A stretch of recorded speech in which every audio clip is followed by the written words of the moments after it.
భాగ్యనగర్ జనాభాలో మన భారతీయులు ఎంతమంది, బద్మాషులు ఎంతమంది అని చెప్పి నేను ఈ మాట ఎందుకు అంటున్నానంటే, మన హైదరాబాద్లో ఉంటూ హైదరాబాద్ సొమ్ము తింటూ మన హైదరాబాద్ పథకాలను గిటా వాళ్ళు అనుభవిస్తున్నారు. అయితే జై ఎవరి గురించి మాట్లాడుతున్నావు, దేని గురించి మాట్లాడుతున్నావు అని చెప్పి మీకు ఆల్రెడీ కన్ఫ్యూజన్ ఉందని చెప్పి నేను అనుకుంటున్నాను. ఎందుకంటే నేను మాట్లాడేది రోహింగ్యాస్ ఎవరు, ఎక్కడి నుంచి వచ్చారు, అసలు ఈ రోహింగ్యాలు హైదరాబాద్లో వీళ్ళకి ఏం పని, అసలు రోహింగ్యాల వల్ల భారతదేశ ప్రభుత్వంకి మరియు భారతదేశ బలగాలకు ఎలాంటి హాని కలుగుతుంది, భారతదేశ భద్రత పైన ఎలాంటి ప్రభావం చూపుతుంది, వీళ్ళు చేస్తున్న అరాచకాలు ఏంటి, హైదరాబాద్ భాగ్యనగర్లో ఎంతమంది రోహింగ్యాలు ఉన్నారు అని చెప్పి మనం వీడియోలో మాట్లాడుకునే ప్రయత్నం చేద్దాం.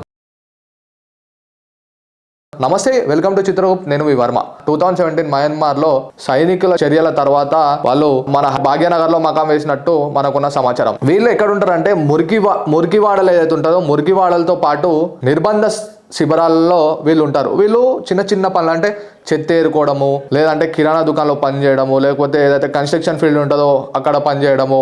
అయితే ఇవన్నీ ఎలా వచ్చాయంటే 6 నెలల కింద మన భాగ్యనగర్తో పాటు బాలాపూర్లో ఎన్ఐఏ సంస్థ వీళ్ళ పైన ఒక ఇన్వెస్టిగేషన్ చేయడం జరిగింది. ఆ ఇన్వెస్టిగేషన్లో ఈ డేటా అనేది బయటికి రావడం జరిగింది. భారతదేశం మొత్తంలో 40,000 మంది రోహింగ్యాలు ఉన్నట్టు ఎన్ఐఏ సంస్థ మనకు ఒక లేఖ బయట పెట్టడం జరిగింది.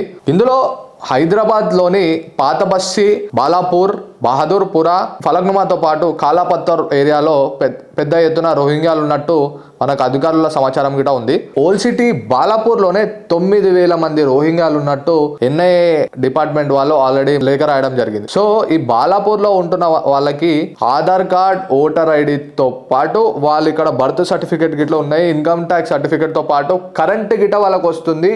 హైదరాబాద్ కాంగ్రెస్ ప్రభుత్వం ఇస్తున్న పథకాలు గిట వాళ్ళకి అమలు అవుతున్నాయి. ఈ ఆధార్ కార్డులు, ఓటర్ ఐడి కార్డులు తీసుకున్న తర్వాత వాళ్ళు లోకల్స్ అని కాలర్ ఎగరేసుకొని మరి మేము ఇక్కడ నివసిస్తున్నాం, మేము ఇక్కడ లోకల్ అని చెప్పి కాలర్ ఎగరేసుకొని మరి చెప్పుకుంటున్నారు. సో ఆ ఫ్రీడమ్ మన హిందువులే ఇచ్చారు. మన ఏదైతే భాగ్యనగర్లో ఉంటున్న మన వైఫల్యం అని చెప్పి నేను మాట్లాడతా. ఎందుకంటే ఇప్పుడు వాళ్ళు వలసకు వచ్చిన తర్వాత మన హిందువులు కావచ్చు, లేకపోతే భాగ్యనగర్లో ఉంటున్న ప్రజలు కావచ్చు, వాళ్ళకి రెంటెడ్ హౌస్ ఇస్తున్నారు. వాళ్ళ ఆధార్ కార్డులు ఎవరు చూస్తారు, ఎంతమంది ఉంటారు, పిల్లలు ఉంటారా, సరే నాకు కిరాయి వస్తుందా, నేను చూసుకుంటున్నా అని చెప్పి మన వైఫల్యం అని చెప్పి నేను చెప్తున్నా. ఎందుకంటే మన హిందువులు ఇప్పుడు ఇట మేలుకుంటలేరు, గుళ్ళ మీద దాడులు అవుతున్నాయి, ఫాల్గామ్లో అటాక్ అయింది, అన్ని మనం అవుతున్నా మనకి హిందువులకి ఇంకా బుద్ధి రాలేదని చెప్పి నేను మాట్లాడుకోవాల్సి వస్తుంది. అయితే మనం ఇలా చూసుకుంటా పోతే రాచకొండ కమిషనరేట్లోనే 5,000 మంది రోహింగ్యాలతో పాటు 10,000 మంది బంగ్లాదేశీలు ఉన్నట్టు మనకు ఇప్పుడున్న సమాచారం. అయితే 2014 కన్నా ముందు ఈ రోహింగ్యాలు ఆల్రెడీ భారతదేశంలో వచ్చి చొచ్చుకుపోయారన్నట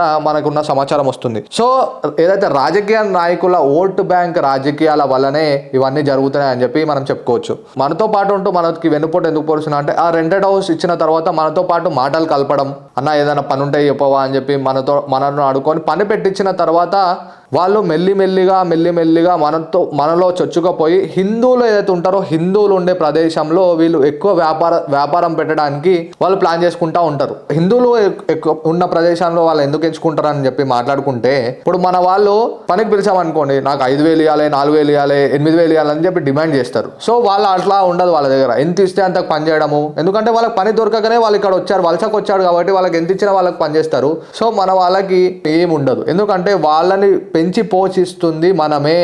ఇప్పుడైనా మీరు ఆలోచించాలి. ఎందుకంటే ఇప్పుడు మనం తెలంగాణ తెచ్చుకున్న తర్వాత మనకు జాబ్లు వస్తాయని మనం మాట్లాడుకున్నాం, కానీ ఈ రోహింగ్యాల వల్ల మన దేశ భద్రతకే ముప్పు వాటిల్తుంది.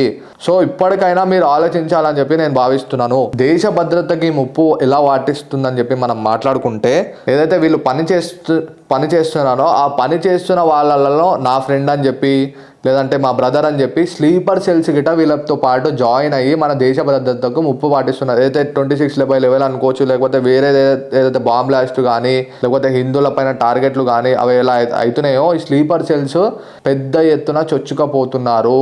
అది మీరు గ్రహించాలి. ఎందుకంటే వీళ్ళు Aadhaar card, PAN card, birth certificate వచ్చినాకనే కాలర్ ఎగరేసుకొని మేము ఇక్కడ లోకల్స్ అని చెప్పుకుంటున్నారో వాళ్ళ స్లీపర్ సెల్స్ జాయిన్ అయ్యి వాళ్ళతో పాటు కలిసిపోయి వీళ్ళు డ్రగ్స్ సప్లై చేయడము, గ్యాంగ్స్ రెడీ చేసుకోవడము, వ్యభిచారంలో దింపుతున్నారు.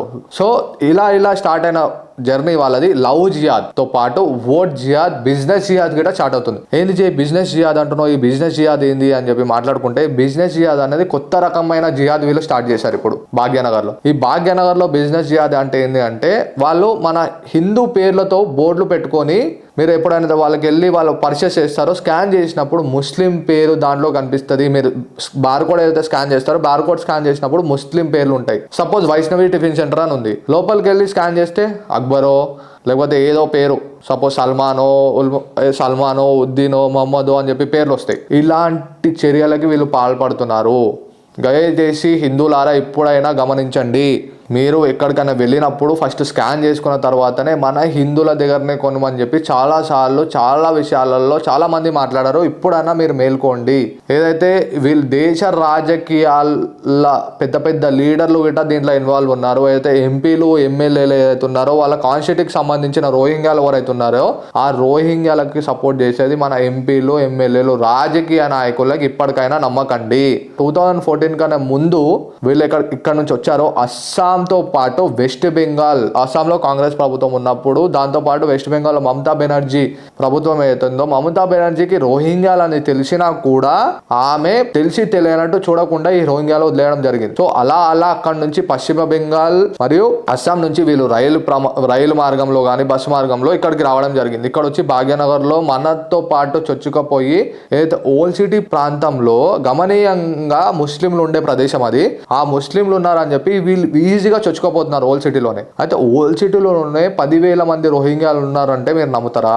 అయితే బాలాపూర్ లో ఏదైతే ఉన్నారో 9,000 మంది రోహింగ్యాలు ఉన్నారు. సో దీనిపైన ఎనలేని పోరాటం చేసిన అందే శ్రీరాములు గారు ఒక ఆర్టీఐ వేయడం జరిగింది 6 నెలల క్రితం. సో ఈ 6 నెలల క్రితం ఏదైతే ఆర్టీఐ వేశారో ఆ ఆర్టీఐలో వేసిన తర్వాత 9,000 మంది రోహింగ్యాలు ఉన్నారు, ప్రభుత్వం ఇస్తున్న పథకాలు గిట్ట అనుభవిస్తున్నారు, వాళ్ళకి ఆధార్ కార్డులు ఓటర్ ఐడి కార్డులు ఉన్నాయి అని చెప్పి గిట్ట ఆల్రెడీ మనకు ఆర్టీఐ విషయంలో తెలిసినాయి. సో దాంతో పాటు వాళ్ళ ఎన్ఐఏ ఏదైతే ఇన్వెస్టిగేషన్ చేసిందో ఎన్ఐఏ ఇన్వెస్టిగేషన్ చేసి హెల్త్ డిపార్ట్మెంట్ తో పాటు జిహెచ్ఎంసీకి లెటర్ రాసింది. వీళ్ళు ఎక్కడి నుంచి వచ్చారు, ఏంది, వీళ్ళకి అసలు ఓటర్ ఐడి కార్డు ఎలా వస్తున్నాయి అంటే, వాళ్ళ అధికారులను అడగక వాళ్ళు 2,000కి ఆధార్ కార్డులు ఇస్తున్నారు, ఓటర్ ఐడి కార్డులు 2,000కి ఇస్తున్నారు అని చెప్పి ఎన్ఐఏ సంస్థకి వాళ్ళు లెటర్ సబ్మిట్ చేయడం జరిగింది. అయితే బాలాపూర్ లోనే ఆర్టీఐ యాజ్ పర్ ఆర్టీఐ అయితే ఆర్టీఐ వేశారో బీజేపీ నాయకులు అందెల శ్రీరాములు గారు, బాలాపూర్లోనే 130 కేసులు ఇప్పటి వరకు రోహింగ్యాల మీద పైన బుక్ అయినాయి అని చెప్పి గిట మనకు ఆర్టీఐ ఏదైతే అందెల శ్రీరాములు గారు చెప్పిన ఆర్టీఐలో మనకి డేటా రావడం జరిగింది. సో దీనిపైన ఎలాంటి యాక్షన్ ఉందంటే ఎలాంటి యాక్షన్ తీసుకోలేదు, ఎలాంటి యాక్షన్ లేదు ఇప్పటి వరకు. పోలీస్ డిపార్ట్మెంట్ కావచ్చు, అక్కడ ప్రభుత్వం కావచ్చు, ఇక్కడ ప్రభుత్వం కావచ్చు, ఎలాంటి యాక్షన్ లేదు. 130 కేసుల పైన కలెక్టర్ గారికి కంప్లైంట్ చేయడం జరిగింది, తహసీల్దార్ కంప్లైంట్ చేయడం జరిగింది. సో బాలాపూర్, బహదూర్పుర, ఫలక్నుమా, చంద్రాయన్ గుట్ట, కాలాపత్తర్లో ఏవైతే వెస్ట్ బెంగాల్ అస్సాం నుంచి వచ్చిన వలసదారులు ఏవైతే ఉన్నారో, సో పెద్ద ఎత్తున ఇప్పుడు బాలాపూర్ లో మనకి చొరబాటుల దారులని తరిమి కొడదాం, మన భాగ్యనగర్ ని కాపాడుకున్నాం అనే ఒక ప్రోగ్రామ్ తో ముందుకెళ్తుంది విహెచ్పి మరియు భాగ్యనగర్ గణేష్ ఉత్సవ సమితి. దీనికి ధర్మరక్షణ సభ అనే పేరుతో ఒక సభ చేయబోతున్నారు బాలాపూర్ లో జనవరి 24 తారీఖు 2026 మధ్యాహ్నం 2 గంటలకి. చొరబాటుదారుల పైన అరెస్ట్ చేయించే వరకు మేము ధర్మయుద్ధం చేస్తాము అని చెప్పి విహెచ్పి భాగ్యనగర్ ఉత్సవ సమితితో పాటు అందరి శ్రీరాములు గారు ఈ పోరాటం చేయబోతున్నారు. మనం హిందువులం అందరం ఏకమయ్యి ఈ ప్రోగ్రామ్ ని సక్సెస్ చేయాలని గిట్ట చిత్రగుప్త ఛానల్ నుంచి మేము కోరుకోవడం జరుగుతుంది. ఎందుకంటే భాగ్యనగర్ తో పాటు మన భారతదేశ భద్రత గిట్ట ఇది ముప్పు వాటిల్తుంది. వీళ్ళు వచ్చి పని చేసుకోకుండా మన హిందువులు ఉండే ప్రదేశంలో వీళ్ళు పెద్ద ఎత్తున చొచ్చుకపోతున్నారు. సో ఈ చొచ్చుకపోవడం వల్ల స్లీపర్ సెల్స్ తయారయ్యి లాస్ట్ టైం మన ఫాల్గంలో చూసాం, ఏదైతే వాళ్ళు హిందువులు అని చెప్పి చంపడం జరిగింది, మతానికి చూసి చంపడం జరిగింది. వాళ్ళు ఇక్కడ చేస్తున్నారు అక్కడ చేస్తున్నారు అని చెప్పి టెర్రరిస్టులకి మతం ఉండదని చెప్పి మాట్లాడతారు, కానీ టెర్రరిస్టులు మన మతం చూసి మనం చంపడము ఇక్కడ విశేషం అని చెప్పి చెప్పుకోవచ్చు. సో ఇప్పుడైనా మొద్దు నిద్రల నుంచి లేస్తారు హిందువులు అని చెప్పి మేము భావిస్తున్నాము. ఇప్పుడైనా లేవండి, మేలుకోండి, మీ పిల్లల భవిష్యత్తు దీనిపైన ఆధారపడి ఉంది. ఇప్పుడైనా మేలుకోండి, ధర్మరక్షణ సభకు చేయి కలిపి ముందుకు రండి అని చెప్పి మేము కోరుకుంటూ జై హింద్, జై భారత్.